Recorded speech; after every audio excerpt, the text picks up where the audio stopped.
Hello everybody, good day to you and welcome back. Glad you guys are here. I know, I'm super glad to be here. We are about to engage in the F150 swapping game. I have to pull out this F150 supercharged Lightning and swap it out with a non-lightninged F150 that's outside in the parking lot. Starting the engine.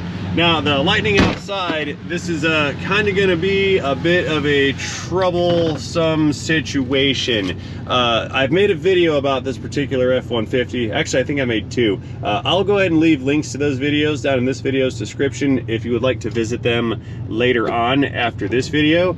But this truck is coming back for what I'm gonna call an invasive diagnostic. What has happened is the F150 in question outside, it's got, I believe, the 5.4 3-valve Triton engine, which is a known engine blower upper. They didn't live too long if you didn't maintain the engine oil on them. Regardless, that particular engine, or the original one in that particular truck, has been replaced with what they called a premium level remanufactured unit, which I find that to be funny, because there are not a lot of rebuilders that will rebuild those 5.4s. They have an oiling system issue, and what happens with those things is it's got a crankshaft priority oiling system. So what'll happen is when the oil pump picks up oil, it runs it through the crank first, then there's oil that's run up to the driver's side cylinder head from the front side. Oil runs from the front of that head, around to the back of that head, then over to the other head, and then over to the front of the passenger side cylinder head. I think that is my understanding of the oil flow on that particular engine. Regardless, what has happened is I think that they rebuilt that engine with one that had a damaged core, meaning it's probably got some scoring in the camshaft journals, and the thing bleeds down oil pressure over time. Right now, the customer complaint on this new engine that they have is that it makes a loud rattle noise on startup, and then once the thing builds oil pressure, the rattle goes away. It's got a trouble code. I think it's a P0320 if memory serves, and that states that the camshaft on, I believe it's the driver's side cylinder head, does not correlate properly with the crankshaft, meaning the engine's out of time. Whether that's permanently or temporarily, it has the trouble code. So what we need to do in order to collect on warranty on this engine is the warranty company, or the company that sold the engine, would like some kind of proof that it makes this noise on startup. What they have requested is that we take the engine, bring it, prep it inside the shop, pull the valve covers off of it, and then start the engine with the valve covers removed. That's the plan. And we're going to observe and document and probably take a video of this engine making the brrr noise on startup. It's gonna be gross, it's gonna be messy. I don't want to do it like this, but the people that sold the engine insist that that's what they need for proof that there's an issue with it. So what we're gonna do today, powering down, is we're gonna go and fetch, I think it's an 05, the F150 with the other 5.4, and we're gonna get that thing prepped into the shop, or get it into the shop. We're gonna prep it. I'm gonna pull the valve covers off of it. We're going to suspend all the wiring and whatnot. That way I'll be able to start the engine with the covers removed, and then we can observe for a nasty rattle on cold start. So as I had mentioned, we've done previous work to this, and what we ended up having to do was go back in and fix all of the incorrectly routed wiring harnesses. There's a noise. Yeah, I heard the rattle, and there's an exhaust noise, and check engine light. Anyway, last time around, number one, we didn't have that exhaust noise, but I fixed a very poor wiring job. Basically, when they hooked the harnesses up after they installed this new engine, they didn't do a very good job of putting the harness away, and wires were being pulled on the fuel injectors. There was linkage on the intake manifold that was binding up. It was a very shoddy job at best, and it was causing a lot of problems, and multiple trouble codes were caused by the wiring harness not being properly installed. So the last time we had this truck, I had to go through fixed all the trouble codes. I rerouted the wiring harness, and we managed to get rid of all the DTCs except for a P0320, which was the camshaft crankshaft correlation code. Then we'll get everything pulled down and we'll try to capture that noise on startup with the camera. So stay tuned, because this is going to be a very, very good video. Opening the hood.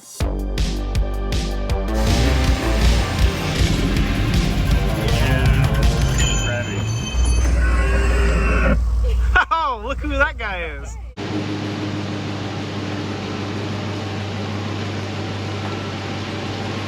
Look out, shop dog.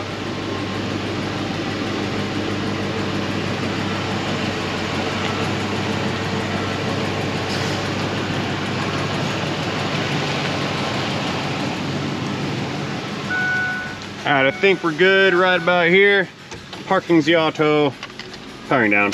Here, before we get too deep into this, let's just double check those DTCs real quick. Powering on scan tool. Beep. Let's get her plugged into our DLC. That's a data link connector. And we'll do a read only real fast and see, just confirm that we only have that P0320. I believe that's what the code is. Attempting automatic ID. Come on with it, please. Here we go. 2005 Ford F150 543 valve V8 single overhead cam. It's a soak, not a doke. It's a soak. Going into engine. Trouble code me, please. What do we have here? Memory codes. Key on, engine off. Blah blah blah. Yes, we are doing that. And CMP sensor A bank 2, CMP sensor A intermittent bank 2, power steering pressure sensor, we know about that, and there's a fault in knock sensor circuit 2. Okay, I don't know if that 330 was there last time we worked on this or not. I believe those knock sensors are down in the valley, but oh, here we go. Yeah, P0345 and the 349, so it was not a 320. I was mistaken, but we do have a circuit issue with CMP sensor A. That could be wiring, but we also have a base engine noise, and that's kind of the issue here. So what I'm going to do is we're going to prep this for later. Since the engine's been running, I'm probably going to have to let it cold soak for a few hours, maybe overnight, but we'll see how far along in the process we get today. Hello, 5.4 Triton. Oh, this is gonna be a mess. Well, I suppose the best place to start is the beginning, so we should probably remove this air intake ducting right here. Looks like we've got a 110mm bolt right there. We're going to need a tray for our fasteners, and not there. So I leave it there, then well, it's gonna fall over. Pull this guy out of the fender. Right there, good to go. Oh, hang on a second, folks. We're a little ahead of ourselves here. I just reviewed a moment ago the warranty claim paperwork, and they're asking for an oil pressure reading at idle. So we're gonna revise what we're gonna do here. This truck's going up in the air. Green subscribe button. I've already set up the rack. We're gonna run this thing up some. I'm gonna find a plug or something, or maybe even pull the oil pressure switch out, and we're gonna connect the gauge, restart the engine, and get a pressure at idle first before we do anything to the engine. So I just do what I'm told. That's what they want. So we're gonna do that next. You see, this is why I operate on the non-plan plan. Because if you don't have a plan, then if your plan gets disrupted, you won't end up with a disrupted plan. It's the benefit of being on the non-plan plan. Moving up. We're going all the way up here to the top. Good. And we'll set her down on the locks real slow like. Go on down for safety. Locks engaged. A little weeby wobbly. Yep, we're good to go. Alrighty, down below here, let's take a look at our oil filter housing. right in front of us here. And behind this wire harness that's dangling down, no connector there, there is our oil pressure sending unit right here. So what we're gonna do, disconnect that guy, we're gonna pull that oil pressure switch out of there, and we're gonna install a gauge into that port right there. So we got a 21 mil coming in. Let's crack this guy loose, pull this unit on right on out of here, and then get that gauge and its adapters threaded in. Wonder how much oil we're about to spill out of this thing. Oil drains in place, roll that over, and let it ride. Let's see what comes out. Still pretty good looking oil. Not much spillage action. There's our sending unit, set that aside, and I'll go fetch the filter adapter plug set, or not filter adapter, the oil pressure gauge. We're gonna get that, that's what I need. Engine oil pressure testing kit. Yep, there's all of our adapters that we're looking for. And the gauge, and then the gauge will screw into whatever adapter is necessary. We can make that determination by comparing, I think this is the one I'm looking for. Maybe, possibly. Yeah, let's see if this one screws in. Let's see what we get here. Put you in right there. If that threads in, we're good to go. And if not, then, well, we're not good to go. And that's too large. That one does not fit. But this one, that one might fit. I think that's the one. Let's try the next one down, see if she threads. And we have, that's victory. Okie dokes. All right, let's tighten that guy up, screw it in. Let's get the gauge and hook that up next. All right, a gauge coming in. We'll set that down right there in the oil. And go ahead and thread this unit in to its adapter right up top. Just turn that in until it bottoms out. Now, that hose does not swivel very well.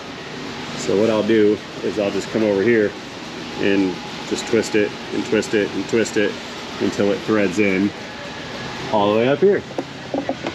Yeah, it's turning. There we go. A little tighter. Oh, clicks, that should be good. Okay, so now what we'll do is we'll take the gauge, pull that back over, and I'm gonna feed that up through one of these holes here so we can see it from the top side.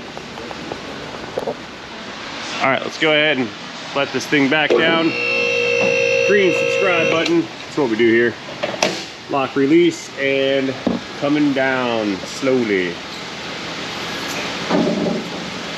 There we go. So what we do next is we let this thing down, pull that gauge up to where it's not going to run into the belt or the fan or any other moving or hot pieces. Then we'll reach inside, hit the key, and restart the engine while we observe the gauge. I believe we're looking for around 14 to 15 PSI of oil pressure at idle. Let's see, there's our gauge. Just pull that on up. See, it's right down there next to the belt by the oil filter. So we can just pull that right there. It looks good.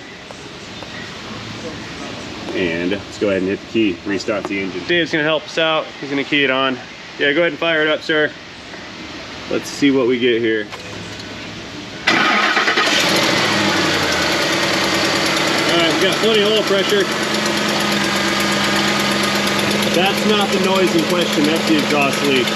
But yeah, we have oil pressure. Yep, go ahead and shut her down, Dave. So where were we? About 55 PSI? 5, 10, 15, 20, no, 10, 20, 30, 40. I can't tell. Well, that's 50 right in the middle. So yeah, about 50 PSI, 55, somewhere in that zone. Okay, that's plenty of oil pressure. All right, folks, we return multiple days later. This thing has been parked over the holiday weekend. The oil pressure gauge is still on it. What my guys want us to do, and those are the people that built this engine that offer the warranty on it, what they would like to do, like we talked about earlier, is they want me to pull these valve covers off and restart the engine with no valve covers on it to verify that the noise is in fact coming from under the valve cover. Now I know it is, and you know it is, but they don't believe either one of us, so we just have to prove it. Which is silly. I don't see why I should have to prove something that I already know to a person who is not knowledgeable in such things. I'm literally talking to a person that's behind a desk, and they don't know about these things, but they're telling me that that what I said is not accurate. I've been working on the bottom bolt for this power steering bracket right here. We need to get this out of the way. It's kind of a peach because it comes up from the bottom of the cylinder head. Very slowly, quarter turn at a time. Get this last bolt out, then this bracket comes free, and then we can start to get to the coils and the bolts for the valve cover. I don't know if they want me to do one cover or both covers. It's going to be an oily mess when we start this engine because it's going to fling oil everywhere from the valve train. Since I do believe it is this side, and this is the side that is coating, I think I'll start with just the driver's side, and if we have to, I'll pull the other side off. Come on, fastener. All speed! I switched out to the flangey ratchet so I can get more horsepower out of this. It's the short little ratcheting wrench head thing socket that I have, I call it a ratcheting crow's foot. Switched out to that from the 1/4 inch size 3/8 drive shallow 18 socket, because this is not fun. Did I get it yet? No. Yes, got it. Okay, there we go. Now we're cooking. I've got the bolt loose enough for the little groove thing right here to come out. So I'll take my tool, put that back where it goes. And looks like we need to get rid of some of this plumbing and wiring connectors and all this other good stuff. PCV system. This hose needs to go away for now. I'll have to plug it into something or plug the fitting in on the intake to make this run. Oh, let's see, what else do we do? Yeah, electrical connectors, then we've got the perimeter 8mm bolts that go around this valve cover here. Begin electrical disassembly procedures now. Start getting sensors and whatnot disconnected. Lose this harness, get this thing pulled aside. What else do we have here? Injectors, I guess we'll pull those out. I think I'm just gonna pull all the connectors for everything first, and then we'll reconnect the harness as we need to. Get rid of that one. Oh, that's nice, look at that. From the installers. I must have missed this when I had the intake off this a few weeks ago. Look at that right there. Our installation professionals did a less than professional installation job. Did we strip out this valve cover? Yeah. Yeah, we did. What is this? Come out, ignition coil. Man, this is one of those things where situations where everything, like the deeper you go, the more you find. Yeah, look at here. See that? That's a JB weld repair on a stripped thread bolt from a broken valve cover. That's great. I wonder how many more of those we're going to find in here. Multiple, I'm assuming. Let's get that one disconnected. One in the back. Alright, that's all the coils. Second injector. Third injector. Oh. Fourth injector. I can leave that fourth one attached. That one's fine. Okay. Let's pull the harness off of the studs coming out of the valve cover. What else do I need to disconnect? This little guy right here. We're gonna pull that through just so it's up and out of the way. And then there's this, that one in the back there going to the throttle body. I remember that from last time. There we go. Okay. So what we have is, let's check on, oh look, another one. Look at that. Look at what they did. Come on, guys. Look at this thing right here. Broken off right there. I can't see. It's broken off right there at the mount. Look at that. Let's pull this thing out. That's the coil on, I think that's cylinder 6, 7, cylinder 7. Broken coil. Okay. Yeah, it's supposed to look like this with the metal insert inside. This one's just flat out broken. And the bolt is missing. There is no fastener for that coil. It's not even there. And this piece of the valve cover is also busted off. Super. Here, let's get, I think that's a 7. Is that a 7?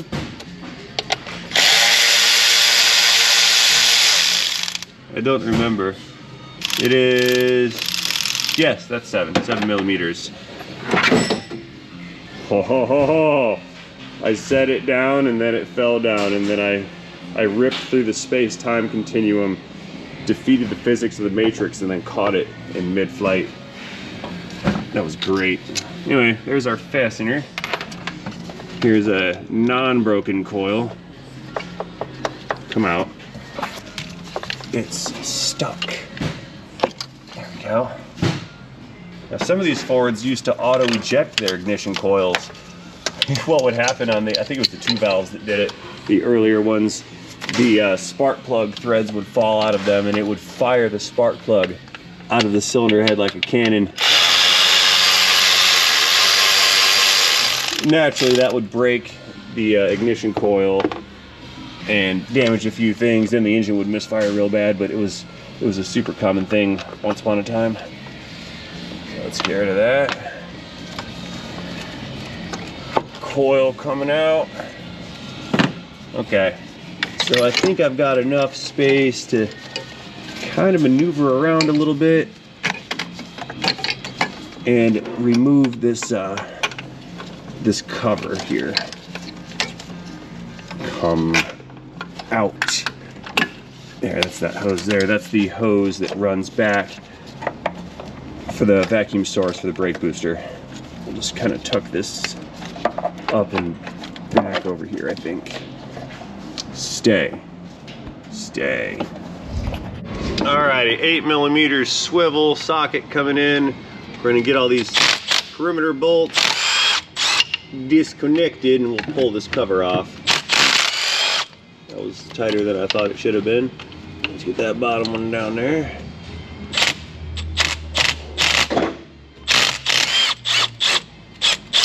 Got it. All right, 3 down, many more to go. I've done a tool change. We're going with the electron ratchet and the extension and a swivel again. Because that 1/4 inch gun is gonna have a harder time fitting down in that hole. Unclick. Look at that paint just flying off this thing. Next. These ones out back are going to be fun. Oh, that was stupid tight.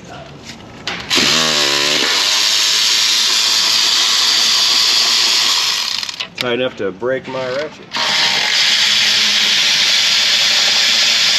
Now we're getting to the harder, farther away ones.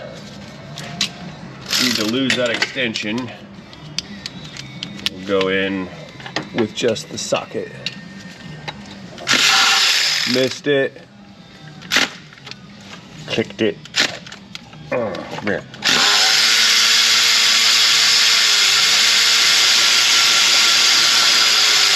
There, now you can see. Now I can see. We all can see. The neutral drop tactic is not working on this. Those are too over tightened.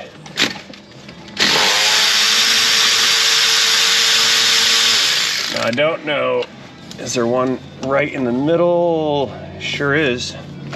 Why, of course there is. It'd be silly for there not to be one right in the middle there. All right, climbing up. I'm sitting on top of the radiator shroud now, or radiator support rather. Trying to get 2 hands in here.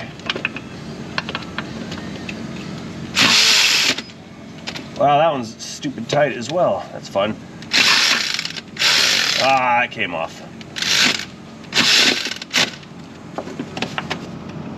Come on. Loose. More. There it goes.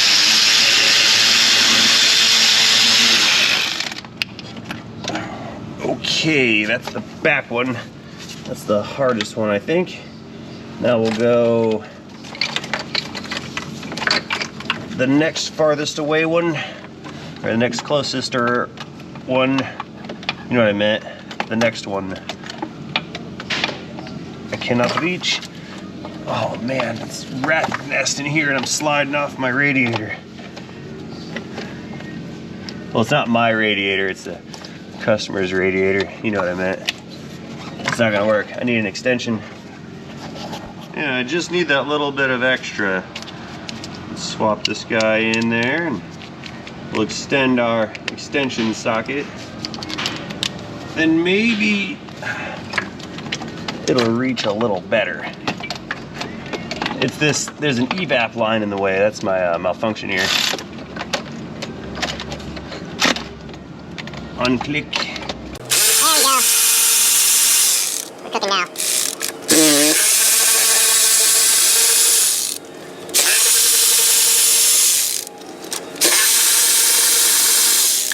Beautiful, last one. Now, this cover should be loosey-goosey. Hey, fur. She's coming right out of there, hopefully. I'd like to not disturb this vacuum hose as much as possible. It plugs into the back of the intake manifold with like a T-fitting or some kind of plastic nipple. And if it comes off of that manifold, it's a real bear to put back on. So I hope I don't yank it out. There you go, that was bright. Got the cover. Ooh, new blue gasket. Oh, look at that. Look at all that sludge in there. Man, all right. So we've got the cover off of it. I cleaned up a little bit around the spark plug holes because there was some dirt hanging out there and I didn't want it to fall inside of this nice, shiny, clean, brand new engine, brand new looking-ish engine. We can see it's got a new cam phaser actuator. It does have a new camshaft phaser sprocket, and if we look, oh, I don't know if I can see it. Let me try right here. If we take a peek right down there, we can see Fomaco right there. Fomaco, Ford Motor Company Fomaco. So those are not Chinesium aftermarket phasers. Those are Ford phasers, unless they're counterfeit. So I can assume that this was a quality build with good parts in it, but it's making noise somewhere. I'm not seeing really anything here that's kind of going to be a dead giveaway. I think I'm going to go ahead and pull the other valve cover off this thing also, and then we'll take a look under that side. What is that?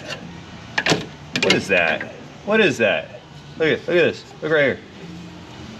A piece of paper in the cylinder head.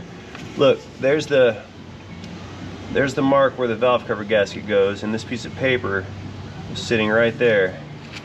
This is not supposed to be in the engine, okay? I don't know if this is the cause of the noise or not, but it's definitely not supposed to be in there. And there's pieces of it missing, so there was more paper than just that. Where's the rest of it? Is it in the engine? Uh-oh. Here, I'll tell you what, let's go ahead and start sticking these ignition coils back in, because we are going to run this vehicle. So we can recoil everything, put these guys back where they go. And there's the fourth one. We'll reconnect the harness and all that good stuff. Get everybody reconnected. And I'll probably have to secure this harness with a bungee cord so it doesn't touch the valve train components. because that would not be okay. You don't want to put your harness inside of your valve train. It's never a good day. Okay, that's our injectors. Those are all connected.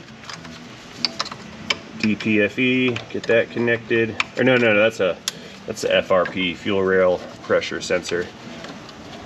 Let's see, that one goes back to the throttle body, so we're good on that connector. All right, everybody's plugged back in, so it's capable of running again.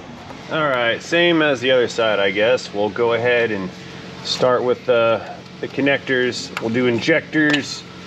We'll do coils. We'll pull the coils out, check for broken bolts and missing bolts again, and then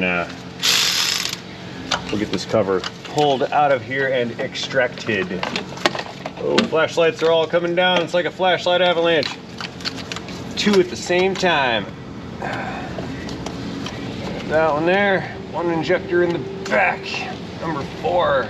These heater hoses are going to be fun to contend with. I can tell you that right now. Not excited. This is not my favorite engine platform to work on. Especially one that's been molested by others. I'm going back for that rear coil. That's a doozy. Ha! A doozy. When was the last time you heard somebody call something a doozy?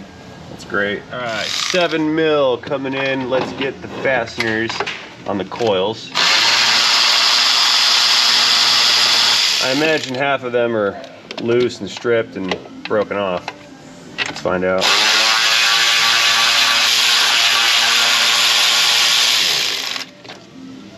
Next.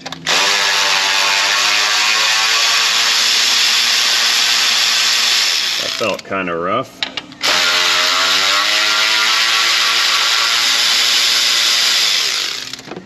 Hey, all the bolts are there. We have all 4 of them. That's twice as many as the other side. Come on, coil. It's gonna be a 2-handed operation. Double flange assist. Pop. That one on the back's going to be fun. Yeah. I might have to pull this ECM out of here just to reach the rear bolts on the cover. Come out coil. Got her. That's all 4 coils removed. Let's see the harness. We'll take that, stick that aside. Disconnect our cam phaser. Disconnect down below us the cam sensor in the front. That'll just give us extra wiring harness wiggle room here. I don't know what that is. Just tuck that over there. There's an electronic interference muffler device right here. Come unconnected. Nope. We need to get it with a pocket driver. There we go. All right, I guess we're ready to roll with the 8 mils on the swivel again. Let's get the perimeter bolts from the cover removed. With a quickness. I don't want to dilly-dally too long. Because I want to start this engine, and you guys want me to start this engine. So we had better get on with it.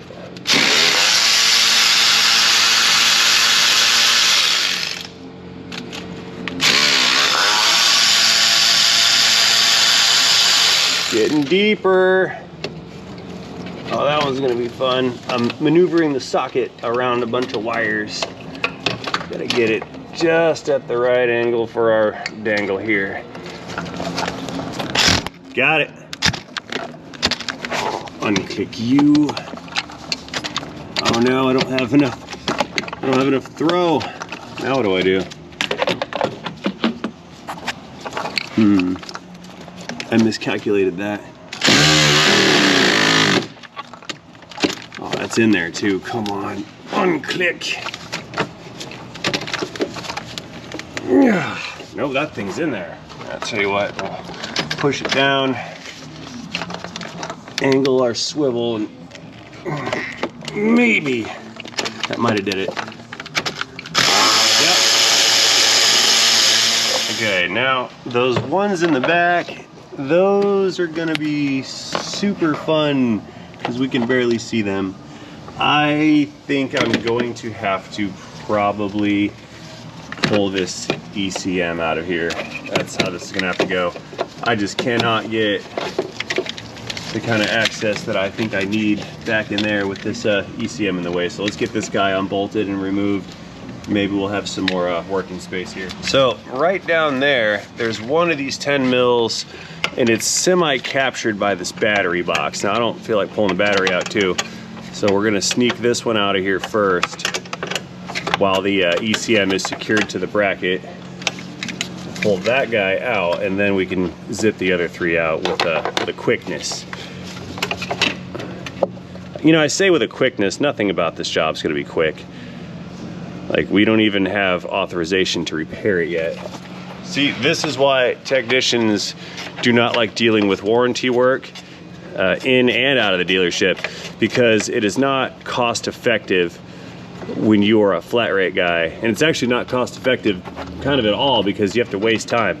I already know this engine's got a problem, so why don't we take the steps to rectify the problem instead of forcing me to prove that there is in fact a problem. You would think that the customer and their satisfaction level is enough to prove or disprove whether there's a problem. I mean, take a video about the thing, it doesn't matter. It's easy to prove that stuff, but we have to make it hard. It's like when you call customer service for anything, you gotta make it hard. All right, well, ECM's out. We've got one more bracket. I think that's just one or two, maybe three fasteners. We're gonna pull this off too.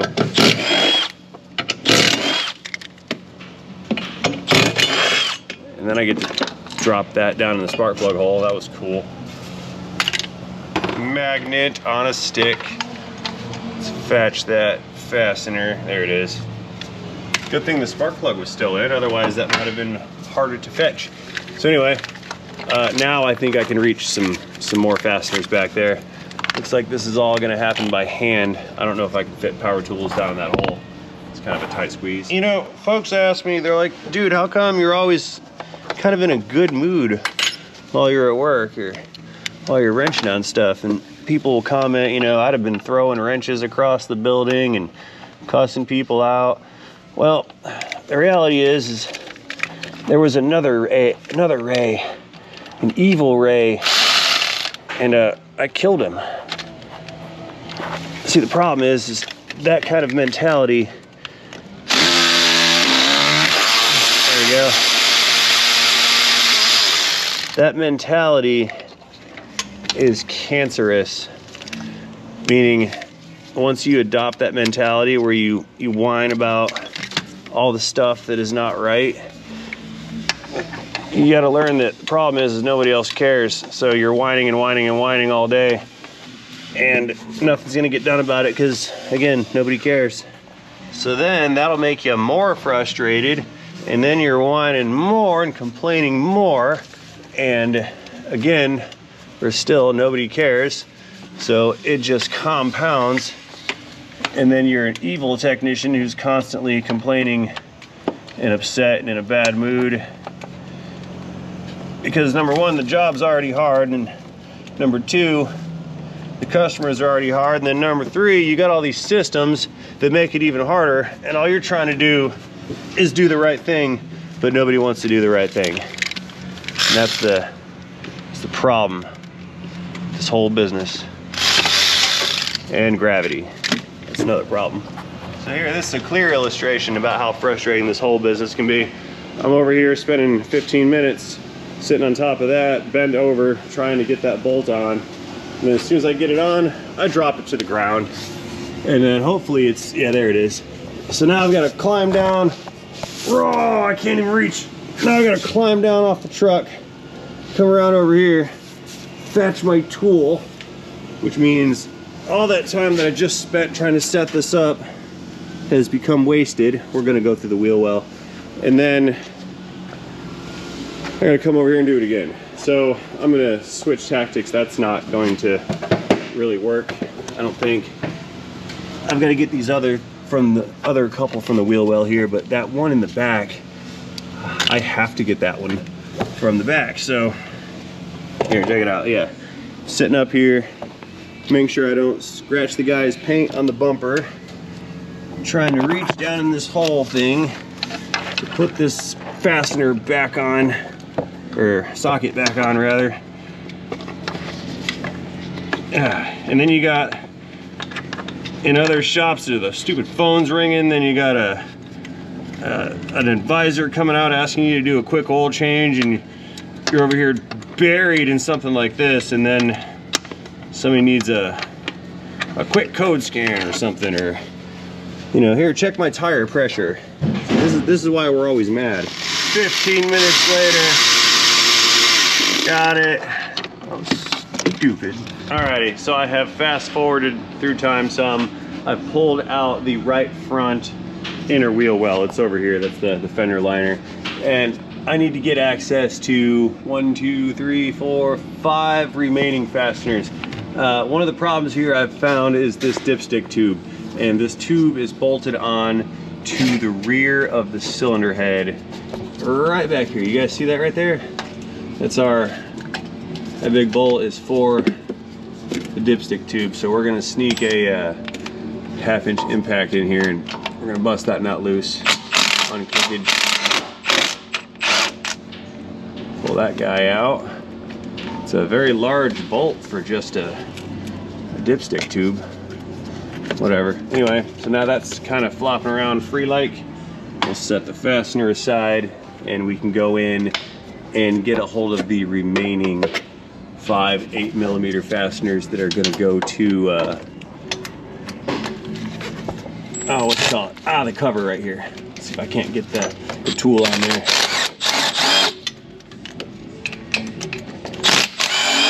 Next one, and I don't even know if I can use a tool on these other ones here. Kind of still a very, very, very tight squeeze. I think I got this one. That one's going in. Get on there. Oh, nope, need the extension. Come on. Angry technician.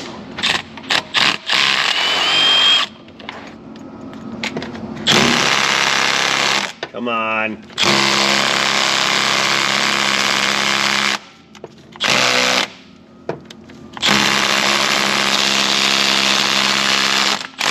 Nope, nothing's tight enough. I guess the installers didn't want this thing to leak, so they made the valve cover gaskets really tight. That'll probably fix it. Let's see here. Oh, come out.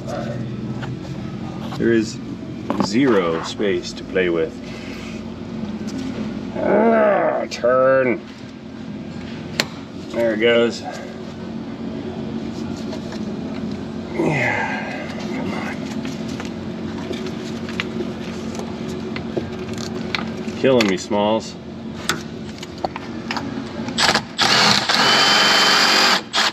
Okay, I think that's all of them. Let's go back to the top side and try to extract this valve cover. Okay, back up top.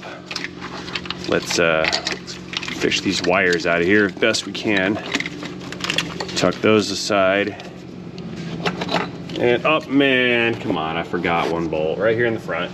Of course I forgot the one in the front. There.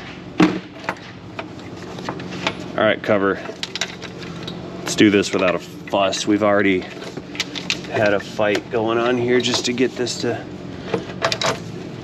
come this far, and we're hung up out back on something, probably the wiring harness. That's great. Yeah, see, I'm not always in a good mood. This has me not in a good mood. Number one, I can feel the sludge under this cover. Number two, nobody wants to take responsibility for this engine, which is annoying. I just went down there and pulled the dipstick tube all the way out to give me some more clearance to kind of sneak this head out of here. It moved a little bit, but not a lot of bit. Oh, you know what? I see what the problem is. I need to discharge the AC system and disconnect that AC hose right there. Look, where I'm running into that hose with this cover. Oh, I tried to pull this cover out, so I need to discharge the system real quick. Let me go fetch the AC machine. We'll pull the refrigerant out of this thing and get the refrigerant out, and then I can disconnect this line. Yeah. I could have had the motor pulled out by now. This is nonsense. I don't like nonsense. See, I'm mad. I'm mad today. Angry technician. Everyone's fired. Dave, you're fired. Oh. Not really. He's like, no, I'm not. Can't fire me. I quit. Haha. No, I don't quit, Dave. Don't do that. I don't want to get a new Dave. Because you can't replace Dave. That's original. Can't get a new one. Not possible. We're all unique little creatures. All right, machine powering on. Wake up AC machine. It's a little out of season for this device, but you gotta do what you gotta do. That thing disconnected.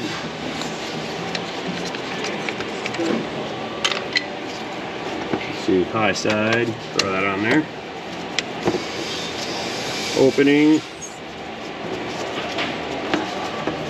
Get the low side, O-ring stayed. Got a hole in my glove. There we go. And recover. Begin recovering now. There we go. All right, let's let this thing recover real fast. Then I can pull this hose off, and then we can pull this cover out. 8 minutes later, we are all out of pressure. About ready to rock and roll. Let's go ahead and get this hose disconnected here. Any clickages.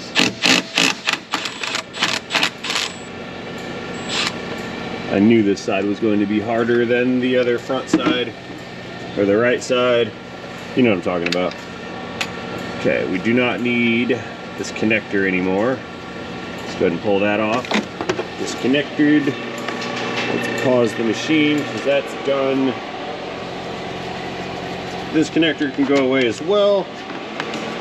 Yep, you're done. Power down. Shut that off now. Maybe. Maybe, just maybe, we can get this stupid cover out of here. Wiggle. Slowly. Find what's getting stuck and move it. See that? There's a wire stuck. Get that unstuck. We'll pull this thing right on out. Yeah, look at that. Super easy. And also very sludged up. Hooray! All right, well now, I guess we can drop these coils back in and get them back into position. Let's go ahead and connect all the ignition stuff, and then we'll hook that ECM back up. That last one back there, I should have done that one first, but whatever. I didn't, so there.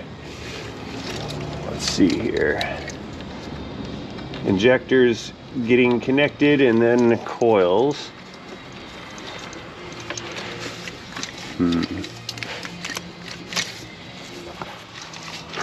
I've made an error. The coils are pointed the wrong way.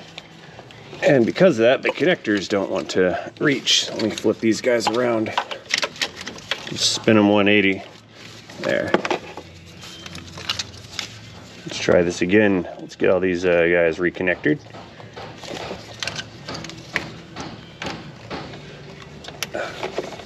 Injector, coil, injector, coil, boring, right? So exciting. There we go. Let's see, that one goes up top to the intake. This one, camshaft phaser. This one goes to that, oh, that one can stay off. We don't need that one. Okay, injectors and coils are on. Let's take the ECM, plug this guy back in. because we need this so it can run. It will not run without a computer.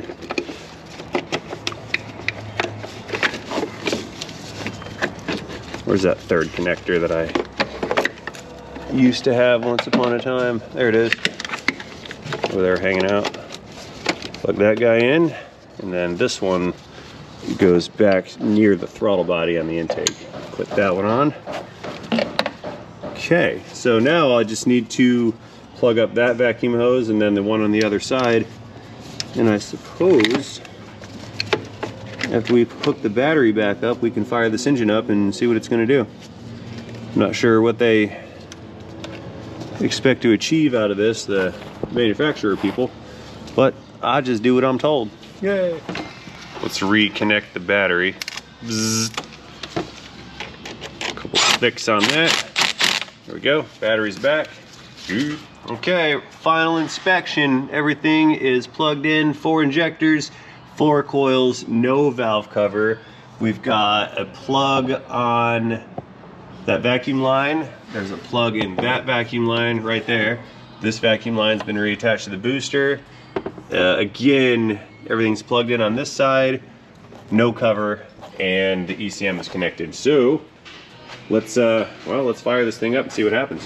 All right, moment of truth. Dave, do the honors for us. Fire it up.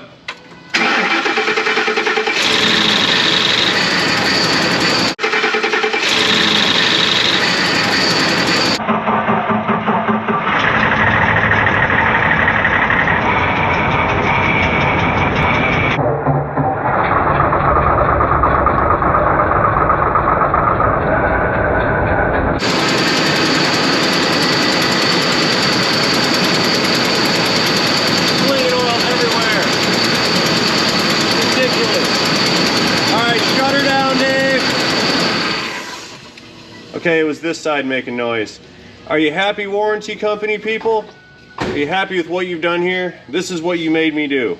Yeah. When you guys ask us to do stupid things, this is the stupid result that you get. Now, can we fix this engine, please? Here, let's try it again through the wheel well. Why not? We already made an Exxon Valdez mess. Go ahead, Dave, fire it up.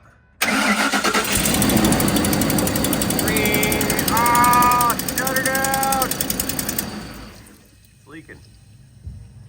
All right, so it's not the passenger side. That's just the exhaust leak that it was making. Let's go check the driver's side. Yay! All right, Dave, one more time. We'll do it on the passenger side. Starting the engine, driver's side, driver.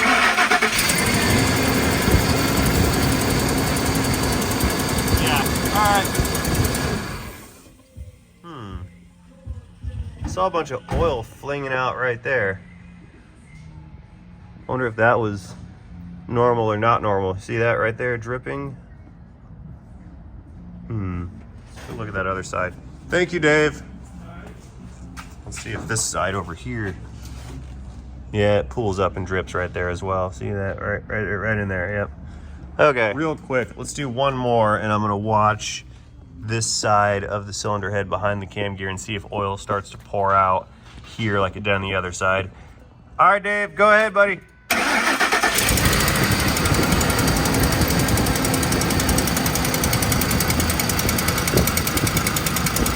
Shut her down. Yeah, it pours out in the same spot. Okay.